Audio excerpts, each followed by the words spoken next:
Mangwana ni mwalelepo vukenjani kwekwa savana be Africa. Welcome to Africa Good Morning, the news and current affairs show bringing you everything you need to know happening on the African continent and beyond. You are joined by Ashwin Betty and Diana Master. How are you, Diana? I'm doing well, Ashwin. How are you doing? I'm all right. I'm all right. It is a bit of a somber day. Some people close to me and university students at the University of Namibia would recall the passing of Professor Pempelani Mufune, who passed on this day 9 years ago. He was a sociologist professor. He let out countless works and he really contributed to the social sciences in Namibia and Namibia's constitution and so on. So, yeah. May his soul rest in peace. Absolutely. All right, now getting into what you can expect in today's broadcast. Senegal schedules presidential election for March 24th. Liberia's leader sets up task force to fight corruption, and new AI video tools increase worries of deepfakes ahead of elections. A little later on in the show, we'll be bringing you news from Zimbabwe with talent Gore. But for now, we'll be taking a quick ad break, and when we get back, we'll get into our top stories.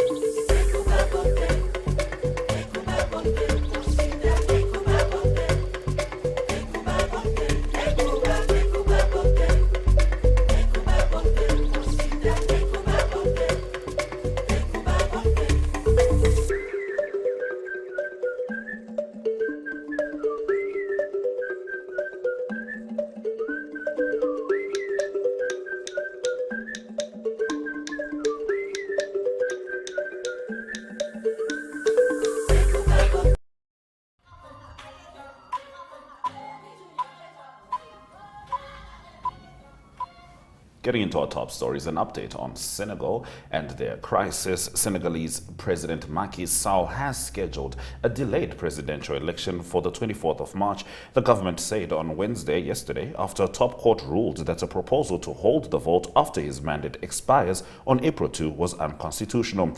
The announcement caps a dramatic evening that saw Sall dissolve the government and replace Prime Minister Amadou Ba with Interior Minister Sidiki Kaba so that Ba, the ruling coalition's presidential candidate, can focus on his electoral campaign, the presidency said.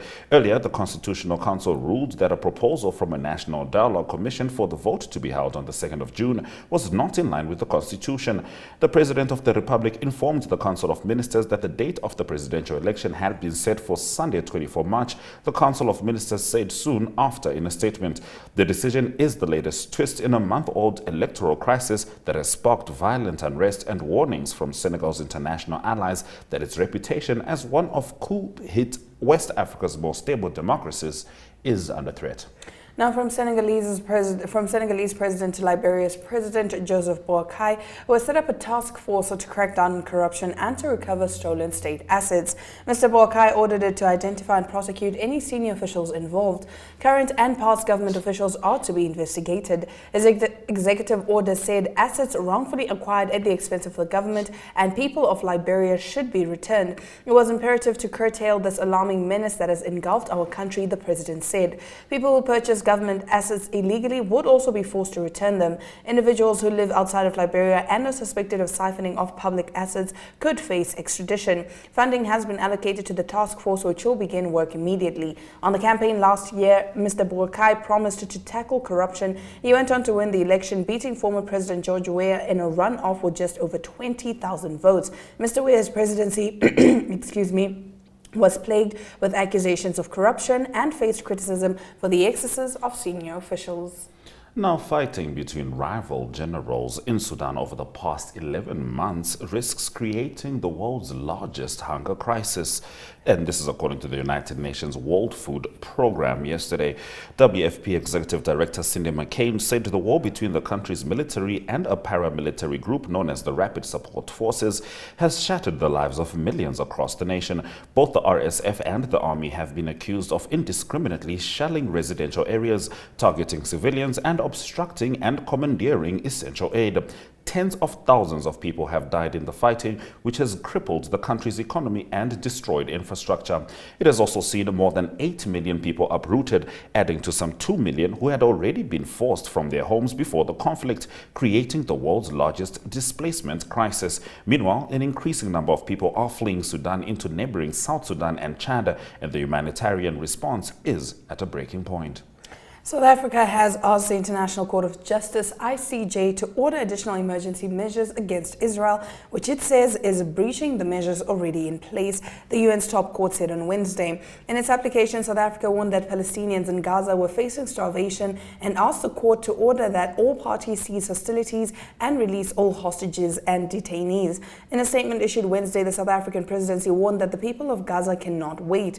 The threat of all-out famine has now materialized. The court needs to act now to stop the imminent tragedy by immediately and effectively ensuring that the rights it has found are threatened under the Genocide Convention are protected, it added. South Africa also asked the court to order that Israel take immediate and effective measures to enable the provision of urgently needed basic services and humanitarian assistance to address famine and starvation in Gaza.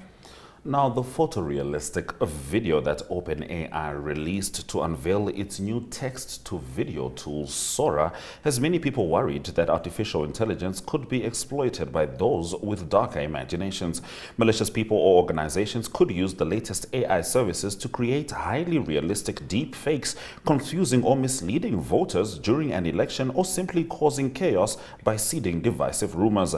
Regulators, law enforcement, and social media platforms are already struggling to cope with the rise of AI-generated disinformation, including faked audio of political leaders that have allegedly helped to skew an election in Slovakia and discourage people from voting in the New Hampshire primaries in the US. Now, politicians and civil society worry that as these tools become more and more sophisticated, it will be harder than ever for everyday people to tell what is real and what is fake.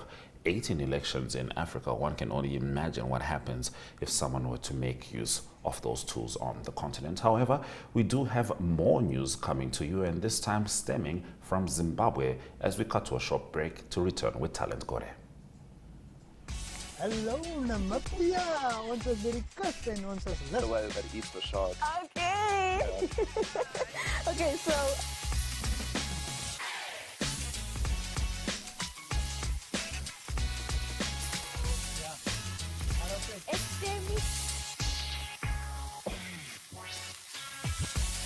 yes, please, today you make sure that we are fed.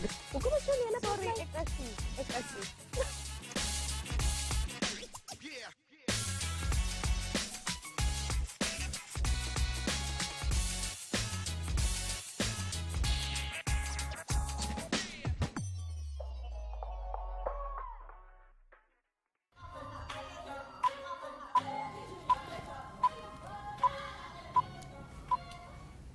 All right, we'll now be crossing over to Zimbabwe to speak to Talent Gore so we can get an update on all the news making headlines that side. Talent, Mamkasi. Mamkasi Africa. All right, now getting right into it. Just a few days ago, we reported on the United States terminating Zimbabwe's sanctions program, but it reimposed curbs on 9 people and 3 entities, including President Emmerson Mnangagwa. Do tell us more. Yes, the United States on Monday terminated Zimbabwe's sanctions program and reimposed curbs on 9 people and 3 entities. Those who have been imposed by the new sanctions is President Emmerson Mnangagwa over his involvement in corruption and human rights abuses. Well, this is according to the United States of America. President Joe Biden signed an executive order that terminates Zimbabwe's national emergency and revokes Zimbabwe's specific sanctions. Now, the administration is using a Trump-era executive order that implements the Global Magnitsky Human Rights Accountability Act as its authority to issue the sanctions. Washington is also seeking to make it clear that the sanctions are not intended to target the people of Zimbabwe, but rather they are targeted at specific people and specific entities. Among those who have been targeted with the fresh sanctions or the First Lady Auxilia Mnangagwa for facilitating her husband's activities, as well as businessman Kudata Gray, Vice President Constantino Chiwenga, and Defense Minister Opam Chinguri. Also, the other three people who are facing new sanctions are Central Intelligence Organization Deputy Director Walter Tafumanei, businessman Tagwirei's wife Sandra Mpunga, businessman Obey Chimuka, Police Commissioner General Gordon Matanga, and the Deputy Police Commissioner Stephen Mutamba, and also the Midlands Minister Owen Ncube. So some of the people, they are new to the sanctions list, and the United States is saying that they have revoked the Zidera, which was imposed in 2000 when when Zimbabwe was doing its land redistribution program. They imposed that Zidera. So right now they're saying that they're revoking that, and they are placing in new sanctions, and they are mostly targeting individuals and entities. They're also saying that the sanctions, they are not for the suffering of the Zimbabwean populace, but rather they are for specific people and specific, yes, and specific entities. Yes, of course, and they did cite the corruption with regards particularly to the gold, and if you can Google Gold Mafia Al Jazeera, you can get an idea on what that's about, because after that, unlike the fish rod scandal in Namibia, where immediately the rule of law was applied and then people were put in prison, at least, awaiting trial, in Zimbabwe, no one was arrested. However, the international community was paying attention, so there wasn't really much room for political gaslighting, and this is essentially what seems to be done by the US now. The specific sanctions program is called the Magnitsky Sanctions Program, which was actually initiated by Donald Trump, and Joe Biden is just making use of that right now. So let's move over. That mostly affects the ruling party. Let's talk opposition politics. Former Zengeza West legislator Job Sikala has launched a new movement, the National Democratic Working Group. Tell us more. Yes, as you all remember, I have been reporting on Job Sikala for quite some time.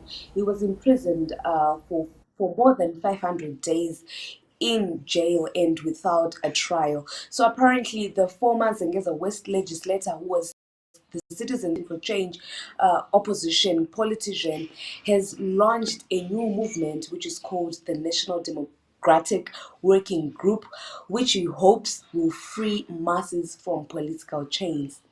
The outspoken politicians dumped Citizens Coalition for Change party in February after being released from prison for inciting violence following the murder of an opposition political activist. So the new party head of information and communication, Darlington Chingwena, says the movement was centered on the wishes and aspirations of the masses. He said they dubbed the mass of a movement democratic forces who are to build a solid base for our people to aspirations and find the best way forward. He also states that the party had started the mobilization of the masses for the ultimate convening of the National Democratic People's Convention, where people's ideas and feedback will lead to the formation of a mass-based democratic people's movement fighting for the takeover of government power. So it's just Job Sikala was released in February, and that is when he dumped the Citizens Coalition for Change. And this week he has announced that he'll be launching a new movement. So we're going to be monitoring the situation to see the people that is going to bring to Yes. to who are in the Triple C, if they are going to go with him or they have other political parties they want to start on their own. So we're just going to be monitoring the situation to see how Job Sikala is going to be maneuvering and to see how he's going to be drawing the masses to his new political party, because the face of the opposition in Zimbabwe Is Nelson Nelson Chamisa. I agree with you. Yes. Yes. So And, we are Job- going to Sorry to interrupt job. you, Talent. I just wanted to give you an opportunity just to expand a little more on that particular aspect. Just the fact that Job Sikala himself was a part of the CCC prior to that, of the MDC. He has been a part of opposition politics. Chamisa right now says he's not affiliated with any political party. Job Sikala is saying he is definitely starting a political party. So there's going to be some defections, but we don't know if they'll be significant. Do you think this might fracture the foundation of opposition politics in Zimbabwe?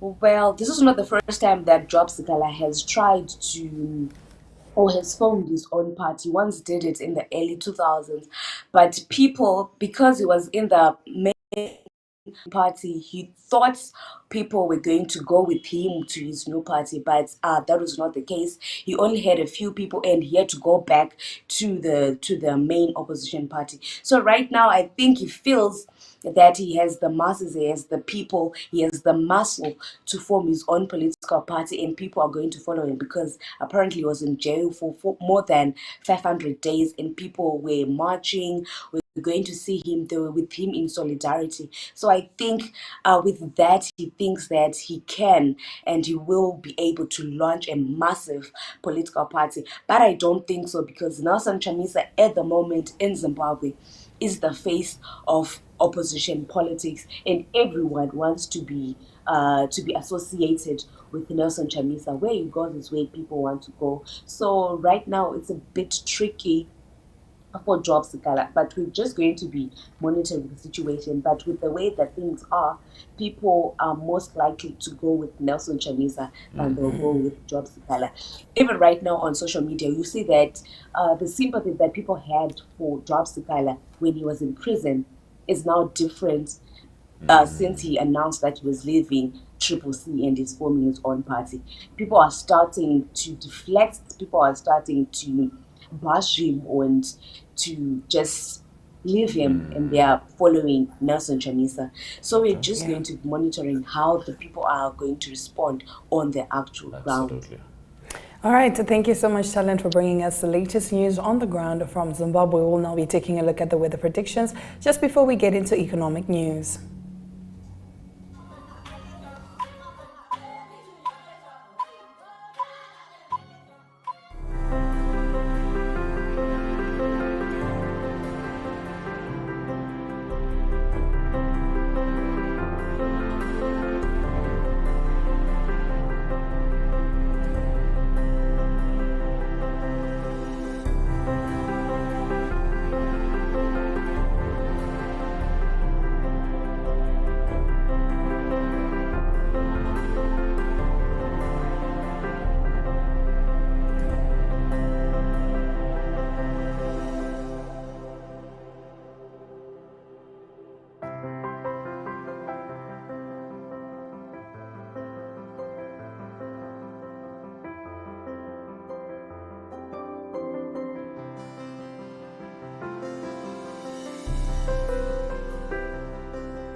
Jumping into some brief economic updates, Egypt secured an expanded $8 billion deal on Wednesday with International Monetary Fund, hours after the central bank unshackled its currency and delivered a 600 basis points rate hike in a push to stabilize the economy. Additionally, Egypt would obtain $1.2 billion worth of loan for environmental sustainability.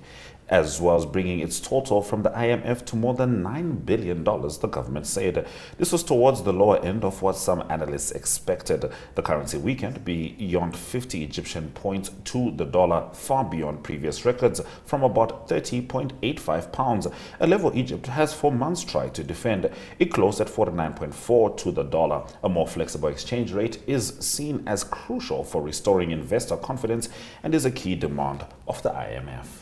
Now, South Africa's economy narrowly avoided a technical recession in the fourth quarter of last year, according to the latest data released on Thursday. Figures unveiled by Statistics South Africa showed that the economy grew by just 0.1% on a quarterly basis, following a 0.2% contraction in quarter three. A recession is defined as 2 consecutive quarters of falling economic output, so it was averted by the narrowest of margins. Economists generally are forecasting GDP growth for 2024 to be somewhere between 0.7% and 1.5%. This is woefully insufficient to enable the government to address major challenges, including extremely high levels of unemployment, poverty, and inequality. Stay with Africa Good Morning as we head over to the economic indicators.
So just before we get into the news highlights, let's look at some of the sports highlights, particularly the UEFA Champions League games which were played last night. Okay, so as we wait for that to load, it would seem Manchester City has qualified all the way through to the quarterfinals. They are the defending champions. It's seemingly what they do. Of course, they've got a tough task ahead this weekend as they face Liverpool. That's going to be in the English Premier League. Real Madrid drew with Leipzig, but of course, they also won 2-1. So Real Madrid is also qualified to the quarterfinals. And maybe that's the final a lot of people are dreaming of, Madrid versus Manchester City. Oh, that would definitely be one to watch. Oh, that would certainly be one to watch. So these are the results as they go. Madrid 1-1 going through on aggregate 2-1. Manchester City getting the best of Copenhagen, getting through 6-2 on aggregate. PSG is also through. This is from Tuesday's game, as well as Bayern Munich. So the competition is very alive. And then Arsenal will be following through with their game against Porto next week as Barcelona and Napoli square off. Let's get into the highlights from this morning's broadcast. Senegal schedules presidential election for March 24th. Liberia's leader sets up task force to fight corruption. Egypt secures IMF deal after pound plunge bumper rate hike. Those have been our stories on Africa Good Morning from Diana Master and Ashwin Berry. Suraj Raganaka.